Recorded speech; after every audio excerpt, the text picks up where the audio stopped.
بسم الله الرحمن الرحيم.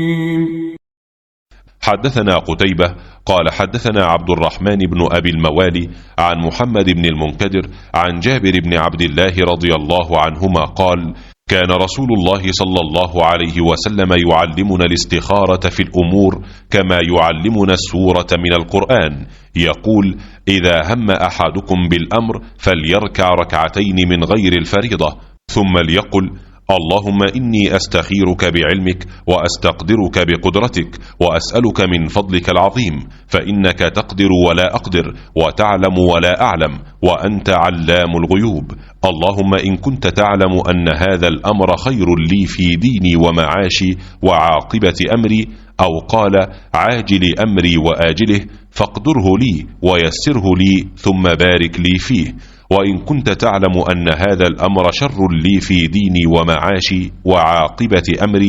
أو قال في عاجل أمري وآجله، فاصرفه عني واصرفني عنه واقدر لي الخير حيث كان ثم أرضني. قال: ويسمي حاجته. جابر بن عبداللہ رضی اللہ تعالیٰ عنہ نے بیان کیا کہ رسول اللہ صلی اللہ علیہ وسلم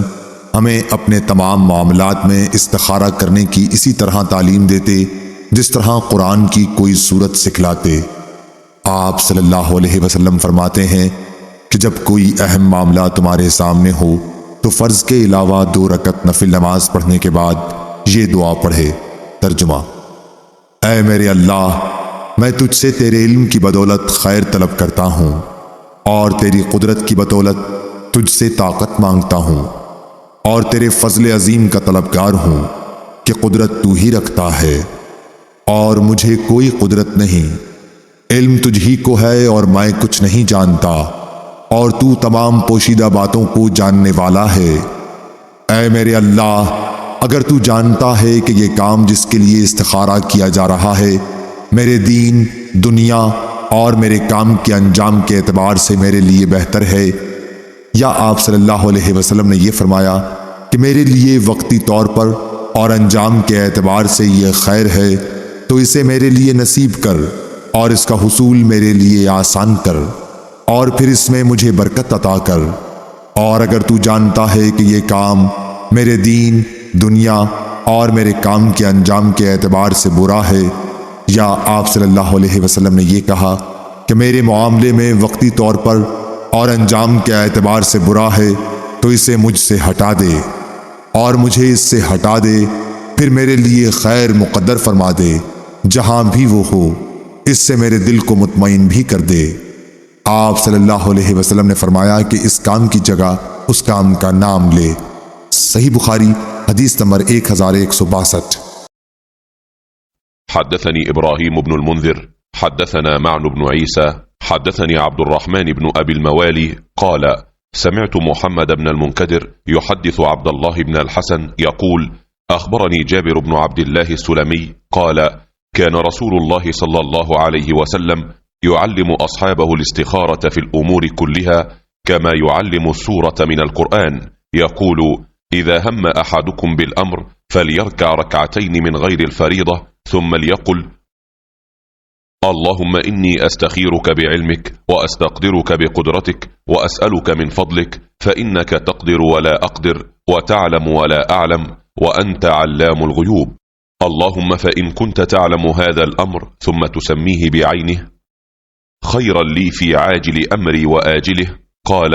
أو في ديني ومعاشي وعاقبة أمري، فاقدره لي ويسره لي ثم بارك لي فيه. اللهم وإن كنت تعلم أنه شر لي في ديني ومعاشي وعاقبة أمري، أو قال في عاجل أمري وآجله، فاصرفني عنه واقدر لي الخير حيث كان ثم ردني به۔ جابر بن عبداللہ سلمی رضی اللہ عنہ نے خبر دی، انہوں نے کہا کہ رسول اللہ صلی اللہ علیہ وسلم اپنے صحابہ رضی اللہ عنہم کو ہر مباح کام میں استخارہ کرنا سکھاتے تھے، جس طرح آپ قرآن کی سورت سکھاتے تھے۔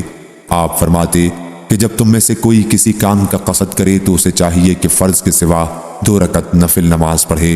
پھر سلام کے بعد یہ دعا کرے: اے اللہ، میں تیرے علم کے طفیل اس کام میں خیریت طلب کرتا ہوں، اور تیری قدرت کے طفیل طاقت مانگتا ہوں، اور تیرا فضل، کیونکہ تجھے قدرت ہے اور مجھے نہیں، تو جانتا ہے اور میں نہیں جانتا، اور تو غیوب کا بہت بہت جاننے والا ہے۔ اے اللہ، پس اگر تو یہ بات جانتا ہے، اس وقت استخارہ کرنے والے کو اس کام کا نام لینا چاہیے کہ اس کام میں میرے لیے دنیا و آخرت میں بھلائی ہے، یا اس طرح فرمایا کہ میرے دین میں اور گزران میں اور میرے ہر انجام کے اعتبار سے بھلائی ہے، تو اس پر مجھے قادر بنا دے اور میرے لیے اسے آسان کر دے، پھر اس میں میرے لیے برکت عطا فرما۔